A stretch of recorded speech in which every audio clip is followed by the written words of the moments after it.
നമസ്കാരം. മലയാളി വാർത്തയിലേക്ക് സ്വാഗതം. കൊല്ലത്ത് ഈ അടുത്തൊരു യുവതി വിവാഹിതയാണ്, ഒരു കുഞ്ഞിൻ്റെ അമ്മയാണ്. ആ യുവതി സ്വന്തം ഭർത്താവിനെ കുറിച്ച് പറഞ്ഞത് വളരെ നടുക്കുന്ന വാർത്തകളാണ്. മറ്റൊന്നുമല്ല, സ്വന്തം കിടപ്പറ ദൃശ്യങ്ങളും അതുപോലെ തന്നെ രതി വൈകൃതത്തിന് അടിമയാണ് തൻ്റെ ഭർത്താവ് എന്നുള്ള വളരെ ഞെട്ടിക്കുന്ന വാർത്തയാണ്, അല്ലെങ്കിൽ ഞെട്ടിക്കുന്ന പരാതിയാണ് ആ യുവതി പോലീസ് സ്റ്റേഷനിൽ പോയി പരാതി നൽകിയത്. പിന്നീട് പോലീസ് ഈ യുവതിയുടെ വിശദമായ മൊഴിയെടുത്തപ്പോൾ ആ വീടിനുള്ളിൽ, ആ കുടുംബത്തിനുള്ളിൽ നടക്കുന്ന അല്ലെങ്കിൽ ഭർത്താവിൻ്റെ ഈ ഒരു പ്രവൃത്തിയിൽ എത്രത്തോളം മാനസികമായ സമ്മർദ്ദം, ശാരീരികമായ സമ്മർദ്ദം ആ യുവതി നേരിടുന്നുണ്ട് എന്നുള്ളത് പോലീസിനും മനസ്സിലായി. കിടപ്പറ ദൃശ്യങ്ങൾ രഹസ്യമായി പകർത്തുക മാത്രമല്ല, അത് അശ്ലീല വെബ്സൈറ്റുകൾക്ക് വിൽക്കുക കൂടി ഈ ഭർത്താവ് ചെയ്യുന്നുണ്ടായിരുന്നു.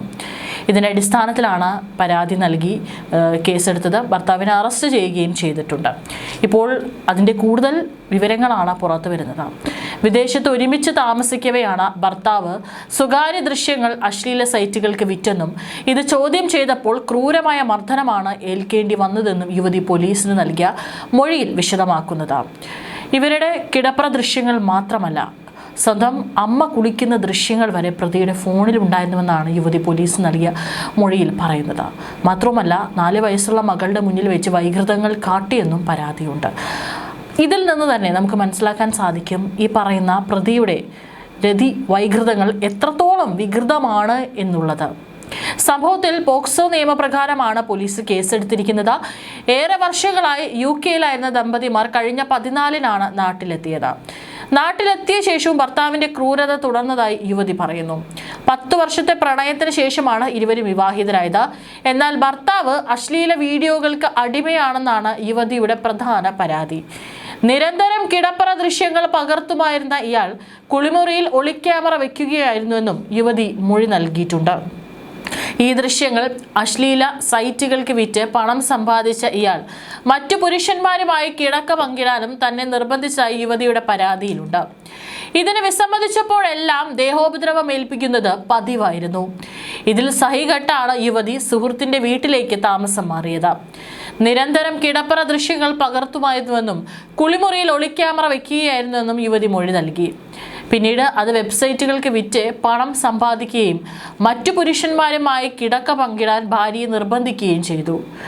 സൈകെട്ടാണ് യുവതി ഇപ്പോൾ ഈ എന്താണ് തങ്ങൾക്കിടയിൽ അല്ലെങ്കിൽ ആ ഭർത്താവിൻ്റെ ഇത്തരത്തിലുള്ള മാനസിക പ്രശ്നങ്ങളെക്കുറിച്ച് പരാതി നൽകേണ്ടി വന്നത്. പിന്നീട് കൗൺസിലിംഗ് നടത്തിയാൽ ഈ സ്വഭാവത്തിൽ മാറ്റമുണ്ടാകുമെന്ന പ്രതീക്ഷയാണ് ഇവർ നാട്ടിലെത്തിയത്. എന്നാൽ കൗൺസിലിങ്ങിന് പോകാൻ നിർബന്ധിച്ചതോടെ ഇയാൾ വീണ്ടും ഭാര്യയെ ക്രൂരമായി മർദ്ദിക്കുകയായിരുന്നു. തുടർന്ന് യുവതി നൽകിയ പരാതിയിലാണ് പോലീസ് നടപടി സ്വീകരിച്ചത്. കൊട്ടിയം പോലീസാണ് പ്രതിയെ കൊല്ലം കളക്ടറേറ്റിന് സമീപത്ത് നിന്ന് തിങ്കളാഴ്ച അറസ്റ്റ് ചെയ്തത്. കേസ് രജിസ്റ്റർ ചെയ്തതിന് പിന്നാലെ ഒളിവിൽ പോയ ഇയാളെ ഒരാഴ്ചയ്ക്ക് ശേഷമാണ് പോലീസ് പിടികൂടുന്നത്. പല സ്ഥലങ്ങളിലായി ഒളിവിൽ താമസിച്ചു വരികയായിരുന്ന ഇയാൾ കൊല്ലത്തേക്ക് എത്തുന്നതായി ചാത്തന്നൂർ ACP രാജേഷിന് ലഭിച്ച രഹസ്യ വിവരത്തെ തുടർന്നാണ് പിടിയിലായത്. ഭർത്താവ് പകർത്തിയ ദൃശ്യങ്ങൾ ഏതൊക്കെ അശ്ലീല സൈറ്റുകളിലാണ് പ്രചരിക്കുന്നത് എന്നും ഇയാൾക്ക് പിന്നിൽ വൻ കണ്ണി പ്രവർത്തിക്കുന്നുണ്ടോ എന്നും പോലീസ് വിശദമായി പരിശോധിച്ചു വരികയാണ്. വൈകൃതങ്ങളുടെ പേരിൽ ഒരു കുടുംബത്തെ തകർത്ത പ്രതിക്ക് അർഹമായ കഠിന ശിക്ഷ തന്നെ വാങ്ങി നൽകാനാണ് പോലീസ് നീക്കം. Chathannoor CA Anees, Kottiyam CA Vishnu Sajeev, SI B Abhijith, CPO Antony എന്നിവരടങ്ങിയ സംഘമാണ് പ്രതിയെ പിടികൂടിയത്. സംഭവത്തിൽ കൂടുതൽ അന്വേഷണം നടത്തി വരികയാണെന്നാണ് പോലീസ് അറിയിച്ചത്. തുടക്കത്തിൽ കേസെടുക്കുന്നതിൽ പോലീസിന്റെ ഭാഗത്തു നിന്ന് വലിയ വീഴ്ച സംഭവിച്ചതായും ആരോപണമുണ്ട്. കുഞ്ഞിന് മുന്നിൽ വെച്ച് പോലും വൈകൃതം കാണിച്ചതിന് തെളിവുകൾ നൽകിയിട്ടും തുടക്കത്തിൽ പോക്സോ വകുപ്പുകൾ ചുമത്താൻ പോലീസ് തയ്യാറായില്ല. പോലീസ് നടപടി വൈകിയതോടെ യുവതിക്ക് കൂടുതൽ വകുപ്പുകൾ ചുമത്തണമെന്നാവശ്യപ്പെട്ട് ഹൈക്കോടതിയെ പോലും സമീപിക്കേണ്ടി വന്നു. തുടർന്ന് വിഷയം മാധ്യമങ്ങളിൽ വലിയ വാർത്തയാവുകയും ചെയ്തതോടുകൂടിയാണ് സംസ്ഥാന പോലീസ് മേധാവിയും ജില്ലാ പോലീസ് മേധാവിയും വിഷയത്തിൽ നേരിട്ട് ഇടപെടുകയായിരുന്നു. പ്രത്യേക സംഘം രൂപീകരിച്ച് കേസ് അന്വേഷിക്കാൻ ഉത്തരവിറങ്ങി. തുടർന്ന് നടത്തിയ വിശദമായ അന്വേഷണത്തിലും കുട്ടി നൽകിയ മൊഴിയുടെ അടിസ്ഥാനത്തിലും പ്രതിക്കെതിരെ പോക്സോ നിയമപ്രകാരം ശക്തമായ വകുപ്പുകൾ ചുമത്തി.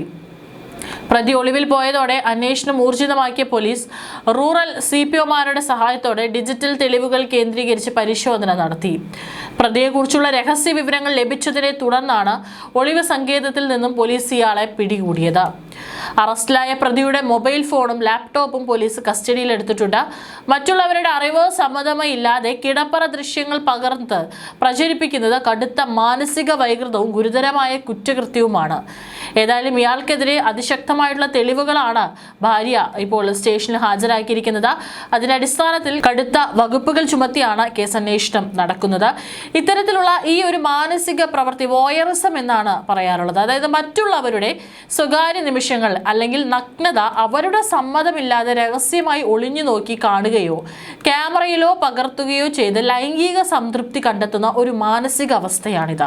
ഇത് സാധാരണമായ ഒരു ലൈംഗിക താല്പര്യമല്ല, മറിച്ച് മറ്റുള്ളവരുടെ സ്വകാര്യതയെ ഹനിക്കുന്നതും ചികിത്സ ആവശ്യമായി വരുന്നതുമായ ഒരു മാനസിക പ്രശ്നമായിട്ടാണ് മനഃശാസ്ത്രം കണക്കാക്കുന്നത്.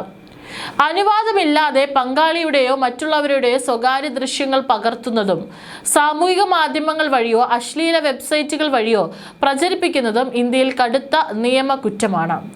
IT നിയമപ്രകാരവും ഭാരതീയ ന്യായ സംഹിത പ്രകാരവും ഇതിന് കനത്ത ശിക്ഷയും പിഴയും ലഭിക്കാവുന്നതാണ്. പങ്കാളിയുടെയോ മറ്റുള്ളവരുടെയോ വിശ്വാസത്തെ വഞ്ചിച്ചുകൊണ്ട് ഇത്തരം ദൃശ്യങ്ങൾ പകർത്തുന്നത് വ്യക്തികളുടെ മാനസിക ആരോഗ്യത്തെയും ജീവിതത്തെയും പൂർണ്ണമായും തകർക്കും. ഏത് വ്യക്തിക്കും സ്വന്തം സ്വകാര്യതയ്ക്കുള്ള അവകാശമുണ്ട്. അതിലേക്കുള്ള ഏത് തരം കടന്നുകയറ്റവും നിയമപരമായും ധാർമ്മികവുമായും തെറ്റ് തന്നെയാണ്. ഏതായാലും പ്രതിക്ക് കടുത്ത ശിക്ഷ തന്നെ ലഭിക്കുമെന്ന് വിചാരിക്കാം. കാരണം ഒരുപക്ഷെ ഇപ്പോൾ കൗൺസിലിങ്ങിന് മറ്റു വിധേയമാകുമ്പോൾ അല്ലെങ്കിൽ ഭർത്താവ് പറയുന്ന പോലെ ചെയ്യാതെ വരുമ്പോൾ ആ യുവതിയെ മർദ്ദിക്കുന്ന ഒരു സാഹചര്യം ഉണ്ടായിരുന്നു. ഒരുപക്ഷെ ഇനി അയാൾ അടുത്ത ഒരു ഘട്ടത്തിലേക്ക് ഒരുപക്ഷെ അവരുടെ ജീവൻ തന്നെ അപകടത്തിലാകുന്ന ഒരു തരം മാനസിക അവസ്ഥയിലേക്ക് കടക്കുമായിരുന്നു. അതിനു മുമ്പാണ് യുവതി ഇത് പരാതി നൽകി കൃത്യമായിട്ട് ഇപ്പോൾ നിയമപരമായിട്ട് തന്നെ മുന്നോട്ട് പോകുന്നത്.